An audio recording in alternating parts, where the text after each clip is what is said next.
জানিস দোস্ত, আমার একটা গার্লফ্রেন্ড পাইছি, আল্লাহ নিজ হাতে আমার মিলিয়ে দিয়েছে। এরকম গার্লফ্রেন্ড পাওয়া যায় না। আর আমি যা কই তাই শুনি, আল্লাহকে একটা, আর সেটাই আমার কপালে পড়েছে। তোরা গার্লফ্রেন্ড নিয়ে তো অহংকার করিস না আমার সাথে দোস্ত। গার্লফ্রেন্ডের প্রশংসা যদি করতে হয় তাহলে আমার দ্বারই করা যায়, কারণ আমার গার্লফ্রেন্ডের প্রশংসা যদি শুরু করি, সকালটা শুরু করবো, রাত পরে যাবে, তা শেষ হবে না। দেখা দিন তোর গার্লফ্রেন্ডে, দেখা দিনি। আরে দেখবি কি রে, একবারে নম্বর দিয়ে দিছি, দেখ কতটা লয়াল আমার প্রতি, কতটা লয়াল, শুধু দেখ। নম্বর নে, অন্য নম্বরতে ফোন দিয়ে দেখ, তোর সাথে কথাই কবে না, দেখ না নম্বর তোর। Hello, hello.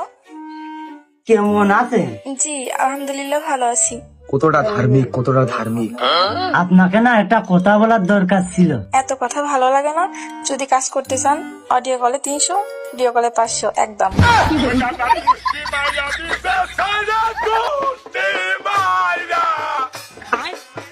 কি